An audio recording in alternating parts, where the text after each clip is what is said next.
یا کوئی کام کر رہا تھا تو کچھ مٹی زیادہ لگ گئی ہے، تو آپ جتنی مرضی جتن کریں وہ کسی کو ملنے کے لیے تیار کیوں؟ وہ اس لیے کہ وہ سمجھتا ہے جب تک صفائی نہ ہو بندہ اپنے آپ کو خود آسانی میں محسوس نہیں کرتا۔ میری بات کی سمجھ آ رہی ہے آپ حضرات کو؟ جس کا بٹن ٹوٹ جاتا ہے نا محفل میں، اس کی ساری توجہ محفل پہ نہیں ہوتی، اپنے بٹن پہ ہی ہوتی، حالانکہ کوئی بھی نہیں دیکھ رہا، کسی کو پتہ بھی نہیں، لیکن وہ بار بار غور کرتا ہے کہ یار ایک بٹن میرا کام ہے، کسی کی نظر پڑے گی تو کوئی کیا سوچے گا، اور گھر جا کے بھی وہ پریشان ہوتا ہے کہ تم نے یہ کیا میرے ساتھ سلوک کیا، آج مجھے وہ والی ویسٹ کوٹ دے دی جس کے 3 بٹن ہی کوئی نہیں تھی۔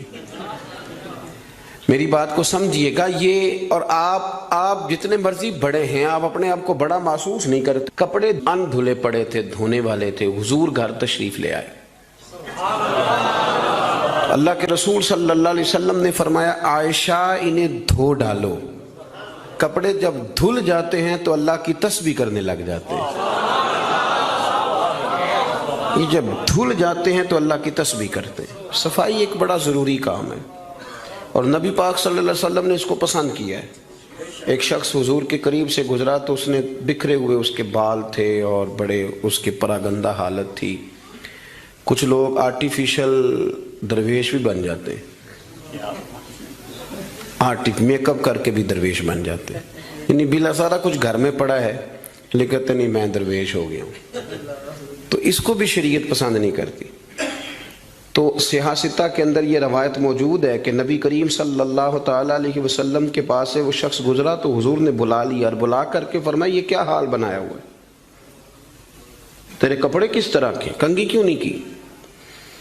تو اس نے اس کی حضور بس وہ سرکار فرمانے لگے تیرے اوپر تو اللہ کا بڑا فضل نہیں، بڑی خیر نہیں، رب نے بڑا مال عطا کی؟ حضور بالکل ہے۔ محبوب فرمانے لگے جا پھر جا کے اچھے کپڑے پہن، رب جب فضل کرتا ہے تو اس کا اثر دیکھنا پسند فرماتا ہے۔ پھر یہ جان بوجھ کے اس طرح کا رویہ تو نہ اپنا کہ کسی کو پتہ نہ چل جائے میرے پاس پیسے ہیں، ایسے نہ کر۔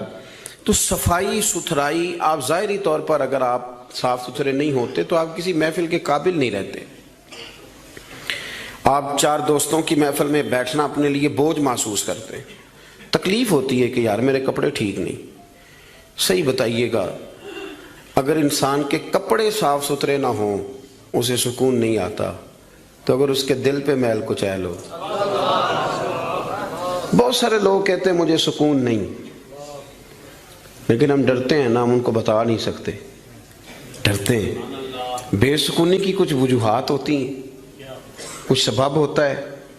آپ کپڑے میلے تھے تو آپ بے سکون تھے، تو اگر آپ کا دل میلا کچیلا ہے نا، روح پہ کوئی دھبا لگ گیا ہے، یہ دھبے ہوتے ہیں۔ حسد ایک دھبے کا نام ہے، عداوت ایک دھبا ہے، تکبر ایک دھبا ہے، یہ سارے دھبے ہیں۔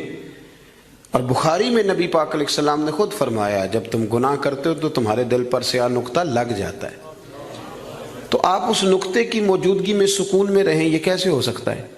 اور گناہ کی تعریف حضور نے یہ فرمائی کہ ما حاک فی صدرک، جو تیرے سینے میں کھٹکے، جو تیرے سینے میں کھٹکے، تو پریشان ہو کہ کسی کو پتہ نہ چل جائے، تو کراہت محسوس کرے کسی کا اس پر مطلع ہونا، تو ہمارے باطن کے اندر بڑی مصیبتیں، ہم حسد کرتے ہیں، بہت سارے لوگوں سے کرتے ہیں، ماننے کو تیار نہیں ہوتے، کرتے ہیں۔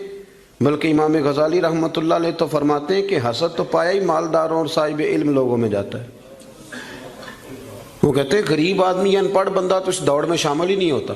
اصل مسئلہ اس بات کا نہیں ہوتا کہ میرے پاس نعمت نہیں، اصل رٹا یہ ہوتا ہے کہ میرے پاس تو ہے پر اس کے پاس نہیں ہونی چاہیے تھی، ادھر کیسے چلی گئی۔ اعلیٰ حضرت بریلوی رحمۃ اللہ علیہ نے بہت ساری کتابوں کا نچوڑ ایک جملہ ملفوظات شریف میں لکھا ہے۔ اعلیٰ حضرت فرماتے ہیں حسد کرنے والا اس بندے پر اعتراض نہیں کر رہا ہوتا، حسد کرنے والا بنیادی طور پر اللہ کی تقسیم پر اعتراض کرتا ہے، اللہ کی تقسیم پر۔ ہمارے اندر یہ میل چڑھ، اور گھروں کے اندر یہ پوری ایک دوڑ شروع ہے، دیورانی کے اندر، جیٹھانی کے اندر یہ پوری دوڑ ہے، اور ایک وقت آتا ہے کہ بھائی بھائی سے حسد کرنے لگ جاتا ہے، کیسے سکون پائے گا؟ حسد ایک آگ ہے، اور ترمذی شریف کے جو لفظ ہیں حدیث کے وہ بڑے نرالے ہیں نبی پاک صلی اللہ علیہ وسلم نے فرمایا حسد نیکیوں کو یوں کھا جاتا ہے جیسے خشک لکڑی کو آگ کھا جاتی، یعنی وہ کھائی جاتی ہے، لکڑی کی اپنی کوئی حیثیت باقی، تھوڑی دیر پہلے وہ لکڑی تھی اور اب وہ خاک ہے، حسد کھا جاتا ہے۔ تو اور پھر مزے کی بات یہ کہ یہاں حضور نے ایک اور بھی بات بیان کی، میں حسد نیکیوں کو کس کو کھاتا ہے؟ اس کا مطلب ہے حسد کرنے والے نیک بھی ہوتے ہیں، نیک لوگ بھی حسد، یہ سرکار نے فرمایا نا، حسد نیکیوں کو، اس کا مطلب ہے یہ حسد کرنے والے کچھ نہ کچھ نیک بھی ہوتے ہیں، نیکیاں بھی کرتے رہتے ہیں، حسد بھی کرتے رہتے ہیں، تو وہ ہوتا یہ ہے کہ وہ ساتھ ساتھ ضائع ہوتی ہے۔ حسد نہ کریں، رشک کریں، رشک کریں۔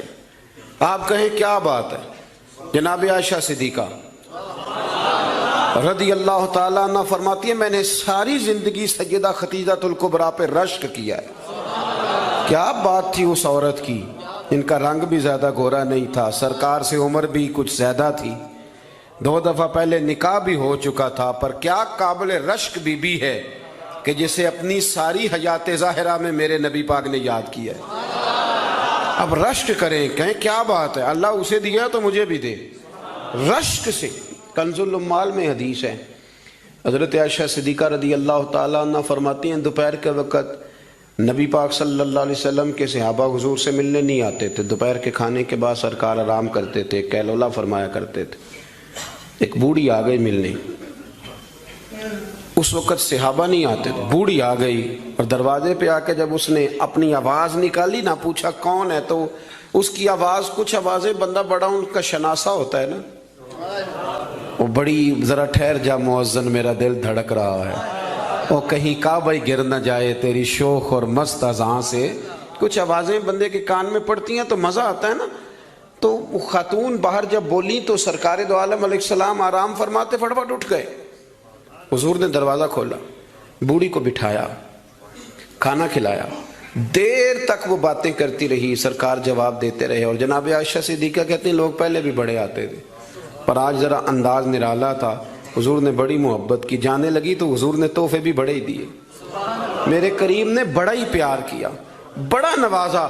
میرے دل میں خیال آیا کہ یہ خاتون جاتی ہے، حضور بھی جائیں گے، رات کو واپس لوٹیں گے تو میں پوچھوں گی یہ کون تھی، لیکن وہ چلی گئی، حضور تو لیٹ گئے اور گہری سوچ میں چلے گئے۔ جناب عائشہ کہتی ہے میں قربان جاؤں، میں قریب گئی، قدموں میں بیٹھ کے عرض کی حضور دنیا تو پہلے بھی بڑی آتی ہے، یہ بی بی کون تھی؟ تو میں نے بات کی تو حضور رو پڑے، اٹھ کے بیٹھے، سرکار فرمانے لگے عائشہ یہ بی بی میری پہلی زوجہ سیدہ خدیجہ الکبریٰ کی سہیلی تھی، ان کی سہیلی تھی یہ عائشہ، خدیجہ کے دور میں آتی تھی، خدیجہ کھانا کھلاتی تھی، وقت دیتی تھی، پیار کرتی تھی۔ فرمایا آج میں نے اس روایت کو زندہ کیا، حسن العہد من الایمان، تعلق اچھے طریقے سے نبھا دینا یہ بھی ایمان کا حصہ ہے۔ حضرت عائشہ اس کو بیان کر رہی ہیں، آپ دیکھیں صحابہ ایک دوسرے کی شان بیان کرتے ہیں۔ حضرت عائشہ صدیقہ سے پوچھا گیا، بخاری مسلم دیکھیے، توجہ ہے میری بات پر؟ حضرت عائشہ صدیقہ سے کسی نے پوچھا نبی پاک صلی اللہ علیہ وسلم کو سب سے زیادہ پیارا کون؟ جناب عائشہ صدیقہ سے پوچھا سب سے زیادہ پیارا کون؟ تو جناب عائشہ کہنے لگی یہ صاف ستھری بات ہے، سیدہ فاطمہ الزہرا۔ اس شخص نے فوراً پوچھا، مشکات دیکھیے اٹھا کے، اس نے پوچھا جی مردوں میں؟ تو آپ نے فرمایا فاطمہ کے شوہر علی المرتضیٰ۔ فوراً ایک دوسرے کی شانیں بیان ہو رہی ہیں، ایک دوسرے کی عظمتوں کا تذکرہ ہو رہا ہے۔ مولا علی شیر خدا کرم اللہ تعالیٰ وجہ الکریم فرمایا کرتے تھے میں تمہیں بتاؤں سب سے بہادر کون ہے؟ حضور بتائیے، فرمایا ابو بکر صدیق۔ فرماتے وہ بدر کی رات جب حضور کے چھپر شریف کا پہرا دینا تھا، چھپر کا پہرا دینا تھا حضور کے چھپر شریف کا، تو بڑا مشکل کام تھا کون وہاں کھڑا ہو، تو فرماتے ہیں لوگ ابھی سوچ رہے تھے کہ وہاں کون جائے گا، سوچ رہے تھے کہ کون جائے گا، لیکن ابو بکر تلوار لے کے کھڑے ہو گئے، کہنے لگے کوئی اور کیوں جائے گا، میں حضور کے اس چھپر شریف کی پہرے داری کروں۔ تو ایک دوسرے کی تعریفیں کر رہے ہیں، ایک دوسرے کی فضیلتیں بیان کر رہے ہیں، یہ رشک کرتے تھے۔ حسد ہمارے ہاں نا کار تعریف ہی رہے ہوتے ہیں، پر وہ ہلکا سا نچوڑے تو اندر سے حسد نکلنا شروع ہو جاتا ہے. لمبا بھی نہیں نچوڑنا پڑتا، بس ہلکا سا. کہتے ہیں باقی تو ساری باتیں ٹھیک تھیں، لیکن آپ نے دیکھا ہے آنے جانے میں نخرہ کتنا تھا. بس وہ نکل آیا، وہ نچوڑ لیا، وہ گیا کام سے، سارا کچھ ختم ہو گیا. وہ ایک بات نے طے، حسد نہیں کریں، آپ کو تکلیف دے گا، آپ اذیت میں آئیں. پھر ایک اور بیماری ہے جس کا نام تکبر ہے. یوں جھک کے ملنے کا نام عاجزی نہیں، بلکہ حضرت سعدی فرماتے ہیں میں نے بڑے جھکے ہوئے دیکھے ہیں، گردن جھکی ہوئی ہے، دل بڑا اکڑا ہوا ہے. فرماتے ہیں یہ ان کی ادا ہے، یہ ادا بھی تجھ کو ہی زیب ہے، تیری عاجزی بھی فریب ہے. تو کہیں کہیں نا لوگ اس طرح بھی کرتے ہیں. عاجزی تو دل کا نام ہے کہ آپ کے اندر اخلاص کتنا ہے، آپ کتنے جھکے ہوئے ہیں، آپ کس قدر پیار کر. بہت سارے لوگوں میں تکبر ہے، مجھے مانو، مجھے تسلیم کرو. اور میں آپ کو کیا بات بتاؤں دنیاوی لوگوں کی، میں تو دینی محفل میں دیکھتا ہوں. یہ کوئی علاقے کا چودھری اگر کسی محفل میں آ جاتا ہے تو گردن اونچی کر کر کے نقیب کو دکھاتا ہے کہ میں پیچھے بیٹھا ہوں، حالانکہ میں چودھری ہوں. تو اونچی کر کر کے گردن، عادت پڑ گئی نا اسٹیج پہ بیٹھنے کی، پیچھے مزہ ہی نہیں آتا. حالانکہ شان تو رب دیتا ہے، آپ جہاں بھی بیٹھے ہیں اگر آپ قابل اکرام ہیں تو پھر آپ قابل احترام ہی ہیں. لیکن یہ لوگوں پہ تسلط جما کے اپنے آپ کو، مطلب کتنا چھوٹا بندہ ہے جو کسی کے بارے میں یہ کہتا ہے کہ یہ میرا ملازم ہے. اس سے کیا ثابت کرنا چاہتا ہے وہ؟ یہ دو جملے کہہ کے کہ میرے پاس اتنے پیسے ہیں ملازم رکھ سکتا ہوں کیا؟ میں ایک یونیورسٹی میں گیا کچھ بیان کرنے کے لیے، تو ایک بچہ مجھے کہنے لگا پیر صاحب ایک بات بڑی دل میں پریشان کرتی ہے، کسی لبرل آدمی نے کر دی تھی تو ڈرتا میں کرتا نہیں کہیں مجھے کوئی بے ادبی نہ کہہ دے. ہمارے ہاں ایک ظلم یہ بھی ہوتا ہے کہ ادب سکھانے سے پہلے ہی بے ادبی کا لائسنس جاری کر دیا جاتا ہے. حالانکہ پہلے ادب سکھایا جائے، پھر اگر کوئی بے ادبی کرے تو پھر اسے بے ادب. ہم ادب نہیں سکھاتے لیکن بے ادبی کا تانا فٹافٹ دے دیتے. میں نے کہا جناب آپ پوچھیں، اگر مجھے جواب آتا ہوا تو میں بتا دوں گا، نہیں تو میں کسی سے پوچھ کے بتا دوں گا، آپ بتائیے. وہ کہنے لگے جی مجھے کسی نے کہا ہے کہ نبی پاک صلی اللہ علیہ وسلم کے زمانے میں غلامی ختم نہیں ہوئی تھی. اس زمانے میں غلام بکتے تھے اور اسی طرح بکتے تھے، خریدے جاتے تھے، تو ایک آرڈر فرما دیتے غلامی ختم ہو جاتی. اور میں نے کہا یار یہ تو کوئی بڑا سوال ہی نہیں ہے، آپ بلا وجہ ڈر رہے ہیں، یہ کوئی بڑا سوال. یہ حضور نے غلامی ختم کر دی تھی. آپ پڑھیے ابو داؤد شریف، ختم ہو گئی غلامی. توجہ ہے میری بات پر؟ ادھر دیکھا جی میری طرف. حضور نے غلامی ختم کر دی، غلامی رہی نہیں. کہنے لگے وہ کس طرح؟ میں نے کہا ابو داؤد شریف پڑھ لیں. حضرت ابو ذر غفاری رضی اللہ تعالیٰ عنہ فرماتے ہیں کلمہ پڑھنے آیا، جب واپس جانے لگا تو حضور نے بڑی نصیحتیں فرمائی. ان میں سے ایک نصیحت حضور نے یہ کی، ابو ذر یاد رکھنا تمہارے غلام تمہارے بھائی ہیں. غلام تو وہ رہے نہیں، انہیں تو مدینے والے رسول نے بھائی بنا دیا ہے. آپ کو کس نے کہا وہ غلام ہے؟ وہ غلام، میں سیاستہ کی روایت پیش کر رہا ہوں. فرمایا تمہارے غلام تمہارے، ادھر دیکھیں میری طرف، تمہارے غلام تمہارے بھائی ہیں. اور نبی کریم نے فرمایا جس طرح کا خود کھانا اسی طرح کا انہیں کھلانا، جس طرح کا خود پہننا اسی طرح کا انہیں. غلام غلام رہے گا جب وہ آپ کے جیسے کپڑے پہنے گا. آپ وہ الگ بات ہے کہ جتنا مرضی وہ ہیومن رائٹس پہ بات کرے، انسانی حقوق کی تنظیمیں چلائے، غلام کو ملازم کو اس طرح کی روٹی نہیں کھلاتا جس طرح کی خود کھاتا ہے، اسے اس طرح کے کپڑے پہناتا نہیں جس طرح کے خود پہنتا ہے. لیکن نبی پاک علیہ السلام نے یہ اعزاز فرمایا جس طرح خود کھانا اسی طرح انہیں کھلانا، جس طرح کا خود پہننا اسی طرح کا انہیں پہنانا. اور حدیث کا آخری جملہ یہ ہے کہ سرکار فرمانے لگے ان کی طاقت سے زیادہ ان پر بوجھ نہ ڈالنا، اور اگر کبھی انہیں کوئی ایسا کام بتاؤ جو ان کی طاقت سے زیادہ ہو تو پھر اس کام میں ان کی مدد بھی کرنا. مجھے بتلائیے غلام تو غلام رہے نہیں، حضور نے تو سیٹ ہی ختم کر دی، انہیں بھائی بنا دیا ہے. وہ تو سیٹ ہی ختم ہو گئی، تو آپ یہ کیسے کہہ سکتے ہیں کہ غلامی ختم نہیں ہوئی؟ حضور نے تو انہیں بھائی بنا دیا. بھائی ہمارے ہاں نا بڑا مزہ آتا ہے یہ کہہ کے کہ میرے 6 ملازم ہیں، بڑا مزہ آتا ہے.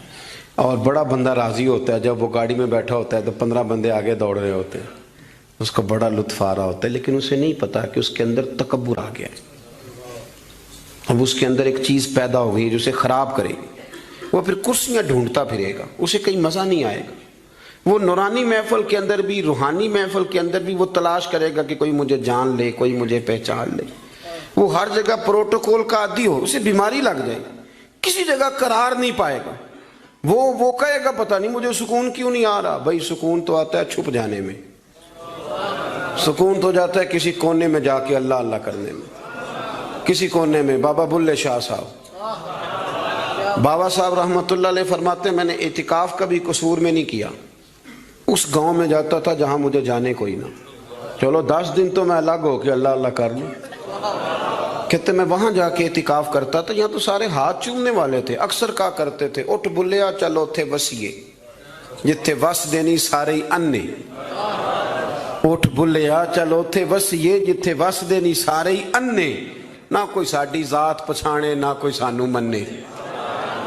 کبھی ایسی جگہ بھی تو جانا چاہیے نا۔ اور بڑے ناو سے میری طرح کے بندے بھی کہہ رہے ہوتے ہیں تسی تو کونے تو آ کے میرا نام پوچھو پہنچ جاؤ گے۔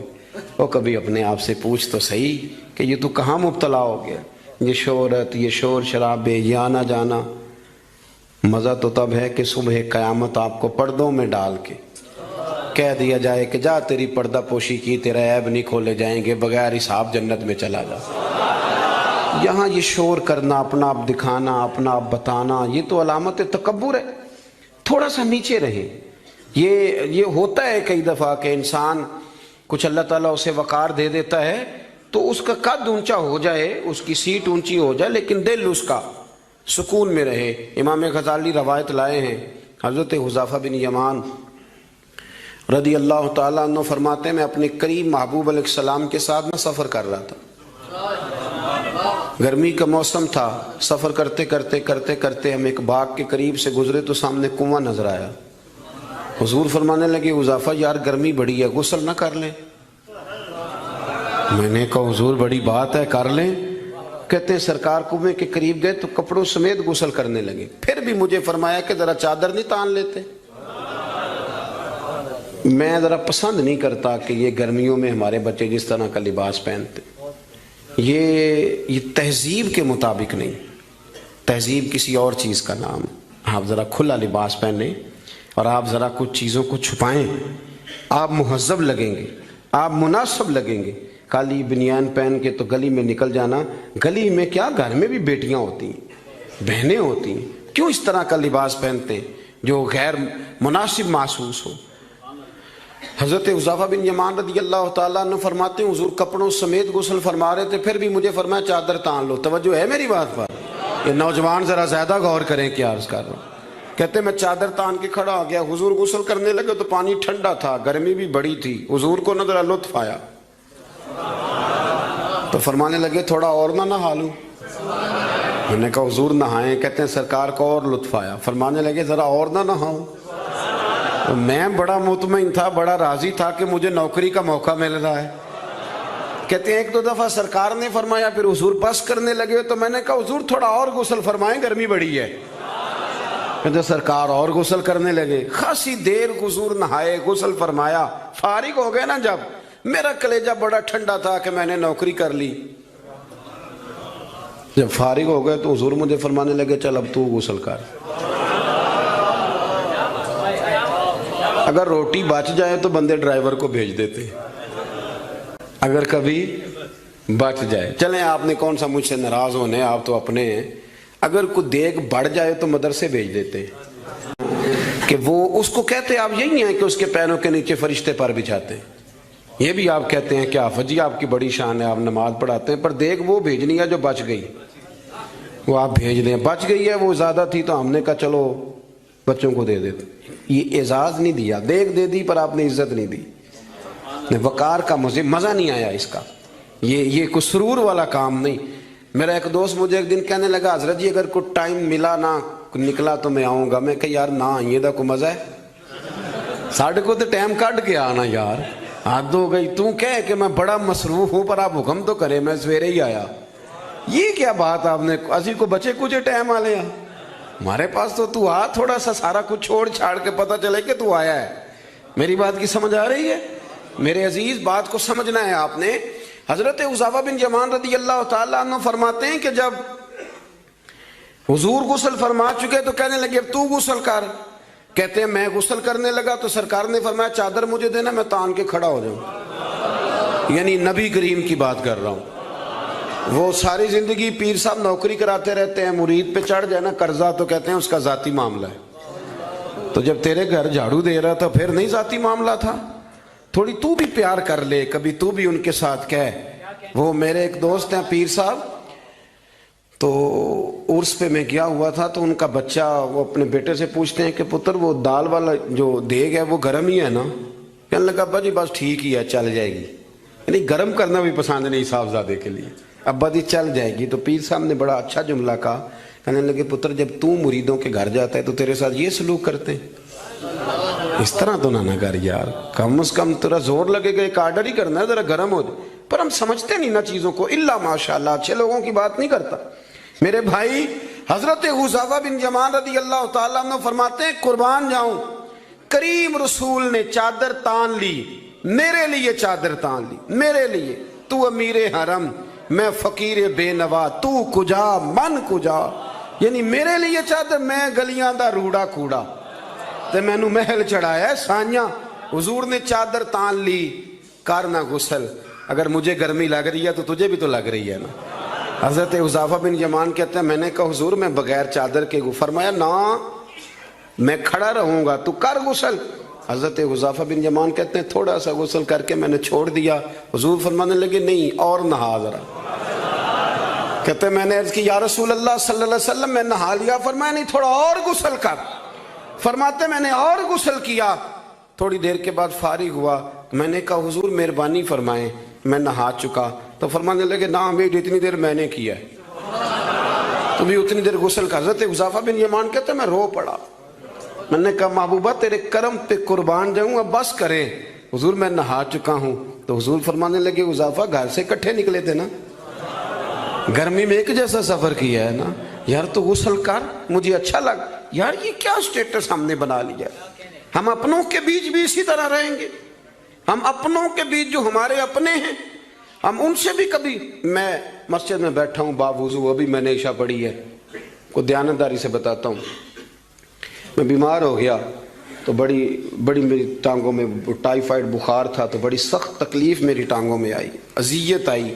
مجھے چلا نہیں جاتا تھا, چھڑی پکڑ کے میں چلتا تھا. میری اماں جی حیات تھیں, میں نے ان سے کہہ دیا کہ بڑی ٹانگوں میں درد ہے. تو میں سو گیا, میری آنکھ کھلی تو میری ماں میری ٹانگیں دبا رہی تھی. میری ماں میری ٹانگ, اور میری جیسے آنکھ کھلی تو میں نے جھٹ سے اپنی ٹانگوں کو سمیٹا. میں نے کہا اماں جی آپ یہ کیا کر رہی ہیں؟ تو میری اماں جی نے کیا, وہ بیمار رہتی تھی, شوگر تھی, کہنے لگی پتر تو نہیں میری روز دباندہ. آپ بات کو سمجھے نا. وہ وقت گزر گیا, وہ انتقال کر گئی, 8-9 سال بیت گئے, پر وہ کبھی اس وقت کو یاد کرتا ہوں تو دل ٹھنڈا ہو جاتا. ہمارا تو سٹیٹس اتنا خوفناک ہو گیا کہ ہمارے اپنے ترستے رہتے ہیں کہ چلو 2 جملے پیار کے بول دے, 2 جملے, اور کسی کے لیے بھی نہیں یار, کسی کے لیے. سیدہ طیبہ طاہرہ حضرت عائشہ صدیقہ آپ فرماتے ہیں لوگوں ہم اس رسول کے ماننے والے ہیں جو جملوں کا بھی خیال کرتے تھے. کسی کی آج انداز تکلم کس طرح کا ہے, کوئی کس طرح, اس کا بھی حضور خیال کرتے. ایک دن مجھے گھر میں بیٹھے بیٹھے فرمانے لگے عائشہ جب تو راضی ہوتی ہے تب بھی مجھے پتہ چل جاتا ہے, اور جب تو ذرا تھوڑا سا دل میں کوئی بات رکھتی ہے تو پتہ مجھے پھر بھی چل جاتا ہے. تو جناب عائشہ کہتے ہیں میں نے فٹافٹ عرض کی حضور مجھے میری ماں روئے. میں اور آپ کے فرمایا چپ کر, ذرا سن تو لے, پہلے ذرا سن تو صحیح نا, ذرا سن یا رسول اللہ حکم کریں. تو محبوب فرمانے لگے کبھی کبھی کسی دوسری بیوی کے پاس ذرا وقت گزاروں تو تیرے دل میں بات تو آ ہی جاتی ہے نا, ذرا سن نا, حضور حکم کریں. تو محبوب فرمانے لگے جب تو راضی ہوتی ہے نا تیرا طریقہ ہے کبھی کبھی قسم اٹھاتی ہے. جب تو ہوتی ہے نا مجھ سے ناراض تو کہتی ہے مجھے ابراہیم کے رب کی قسم, مجھے حضرت ابراہیم علیہ السلام کے رب کی قسم. اور جب تو راضی ہوتی ہے تو فرماتی ہے مجھے محمد عربی کے رب کی قسم. میں سمجھ جاتا ہوں کہ آج کوئی بات. جناب عائشہ کہتی ہیں میں بڑا روئی. حضور نے فرمایا کیوں روتی ہے؟ میں پھر رو پڑی. حضور نے فرمایا میں نے تو تیرے احساسات بیان کر تو رو پڑی. کہنے لگی روتی اس لیے ہوں کہ اللہ نے کیسا کریم رسول عطا فرمایا، حضور لفظوں جملوں تک کا احساس کہ آج فکرے کس طرح کے بیان کر رہا ہے، آج اس کا ذہن کس طرف چلا گیا، اس بات کا بھی خیال ہمارا تو یقین کریں وہ بلند و باغ مزاج جانے ہمیں کہاں جا کے کھڑا کرے گا، کس جگہ پہ جا کے ہم رکیں گے۔ بڑا شوق ہے لوگوں کی گردنیں جھکانے کا، بڑا ہمیں شوق ہے، یہ میرا ملازم ہے، گھر میں بھی گئے ہیں تو 2-4 بندے کھڑے ہونے چاہیے اعزاز کے لیے، تھوڑا سا جھکے تو صحیح، تھوڑا پیار کرنا تو شروع کریں، تھوڑا یہ آپ کی گردن دیکھیں نا، جو بالکل اکڑ جائے وہ مردہ ہوتا ہے، اور جس میں کچھ نہ کچھ لچک ہو وہی تو زندہ ہوتا ہے۔ اگر آپ پکڑے ہوئے ہیں، اکڑ گئے ہیں آپ کو اپنے علاوہ، وہ کسی نے کہا تھا خدا مجھے ایسی خدائی نہ دے کہ اپنے سوا کچھ دکھائی نہ دے۔ کیا لے کے جانا ہے اس دنیا سے اگر آپ چند منٹ کسی سے پیار ہی نہیں کر پائے، کسی کا احساس ہی آپ کی طبیعت میں نہیں آیا، آپ کو ذرا خیال ہی نہیں آیا کسی کی بابت، لیکن ہمارا وہ احساس کدھر گیا؟ اصل بات یہ ہے کہ اندر تکبر چھپا لیا ہے، اب وہ نکلتا نہیں، کھٹکتا بڑا ہے، تنگ بڑا کرتا ہے، بڑی آرزو ہے کہ جانا جاؤں پہچانا جاؤں، سمجھتے نہیں۔ مولا کائنات شیر خدا علی المرتضیٰ حضرت مولا علی کرم اللہ تعالی وجہہ الکریم کوفے میں تشریف فرما تھے تو غلام سے کہنے لگے چل ذرا شاپنگ کرنے چلیں۔ کس سے؟ بول کے بتائیے۔ لے گئے ہو کبھی ملازم کو ساتھ؟ ہم تو ابا جی کو نہیں لے کے جاتے، حالانکہ ان کو کبھی کبھی لے جائیں تو انہیں بڑا اچھا لگے۔ کبھی کبھی والد صاحب سے کہیں نا کہ موسم بدل رہا ہے اور 2 جوڑے لینے چلے، ہم لے کے جائیں کبھی ان کو ساتھ بٹھا کے، ان سے کہ ابا جی آئے میرے لیے کپڑے پسند کریں۔ ان بیچاروں نے بوڑھوں نے کیا پسند کرنا ہے، پر آپ ساتھ لے کے جائیں گے تو ان کا دل بڑا ٹھنڈا ہوگا۔ لیکن یہ کام بھی ہم یاروں کے ساتھ ہی کرتے ہیں، والد کو کہاں لے کر کے جاتے ہیں۔ مولا علی شیر خدا غلام سے فرمانے لگے چل نا یار کپڑے خریدنے۔ خادم کہتا ہے میں ساتھ گیا، حضرت علی نے 2 جوڑے خریدے، فرمایا آج 2 لینے بھی، ایک تیرا ایک میرا۔ کہتے ایک خاصا مہنگا لیا، ایک ذرا سستا لیا۔ میں فوراً سمجھ گیا مہنگا آقا کا ہے اور سستا اسی طرح ہی ہوتا ہے نا، مہنگا جوڑا آقا کا ہے اور سستا غلام کا ہے۔ کہتے ہیں تھیلے میں کپڑے ڈالے، میں نے اٹھائے، میں غلام تھا، وہ چوک آ گیا جہاں سے مولا علی نے اپنے حجرہ نور میں جانا تھا اور میں نے اپنے گھر جانا تھا۔ فرماتے ہیں وہ جگہ آ گئی، شیر خدا رضی اللہ تعالیٰ عنہ فرمانے لگے کہ لیا پتر میرے والا جوڑا مجھے دے دے، لا وہ میرے کپڑے مجھے دے دے۔ تو کہتے ہیں وہ بڑی ڈیفینیٹ تھی بات تھی، میں نے اسی وقت نکالا مہنگا جوڑا، جناب علی کو تھمایا تو حضرت علی فرمانے لگے یہ تو نہیں میرا۔ باتیں مزے کے لیے سنتے ہیں صرف، اگر ان کے سننے میں اتنا مزہ ہے تو اس پر عمل کرنے میں کتنا مزہ ہوگا، یہ بھی تو کبھی آپ محسوس کریں نا۔ حضرت مولا علی شیر خدا فرمانے لگے یہ نہیں میرا تو وہ دوسرا ہے۔ وہ کہتا میں نے ایک فلسفہ بیان کیا، ایک علت بیان کی، ایک لاجک میں نے بیان کی۔ میں نے کہا حضور آپ مہنگا پہنے کیونکہ آپ آقا ہیں، اور میں سستا پہنوں گا کیونکہ میں۔ تو حضرت علی نے فوری طور پہ حکم نہیں لگایا کہ نہیں تو دوسرا مجھے دے، عالم تھے نا، تو اس نے علت بیان کی تو پہلے اس کا وہ سبب توڑا، پہلے اس کی اس بات کا جواب دیا۔ دلیل کا جواب دلیل سے دینا چاہیے نا، کئی دفعہ لوگ دلیل کا جواب گالی سے دینے لگتے ہیں، یہ طریقہ غلط ہے۔ حضرت علی سے اس نے کہا ایک علت بیان، ایک سبب بیان، کہنے لگا حضور آپ چونکہ آقا ہیں تو آپ جوڑا پہنے مہنگا، آپ کپڑے استعمال کریں مہنگے، میں چونکہ غلام ہوں تو میں استعمال کروں گا سستے۔ تو حضرت علی کہنے لگے تو یہ والا فلسفہ نہ بیان کر، تو میرے والا کر، میں تجھے بتاتا ہوں ایک سبب وہ والا لگا لے، یہاں وہ حکم لگا۔ اس نے کہا حضور وہ کون سا؟ فرمانے لگے تو سستا مجھے دے نا کیونکہ میں بوڑھا ہوں، اور تو مہنگا استعمال کرنا اس لیے کہ تو جوان ہے، اور جو جوان ہوتے ہیں وہ مہنگے کپڑے پہنتے ہیں۔ فرمایا یہ والا نقطہ یہاں لگا نا، یہ کلیہ یہاں استعمال کر۔ تو خادم کہتا ہے کہ حضرت علی نے مجھے شان بھی دے دی، اعزاز بھی دے دیا، اور مجھے بات بھی سمجھا دی۔ تیسری بات ہے اس کا بھی ضرور خیال رکھیں ہمیشہ اپنی زندگی کے اندر، آپ کو سکون ملے گا، آپ کو اطمینان ملے گا۔ ہم نا آرام پسند بہت ہو گئے. سب سے زیادہ ہمیں پریشان وہ بندہ کرتا ہے جو ہمارے آرام میں تھوڑا سا خلل ڈالتا ہے. اسپیکروں پہ پابندی کیوں لگی بھلا؟ جھگڑے اب کوئی نہیں ہوتے تھے، اب کہاں دور رہ گیا. اب تو صرف لوگوں کی نیند خراب ہوتی تھی، اور جو سوسائٹیوں میں رہتے ہیں نا ان کے لیے زیادہ مسئلہ تھا. ہم ذرا سا بھی اپنی نیند قربان کرنا، اپنے اوپر تھوڑا بوجھ لینا پسند نہیں کرتے.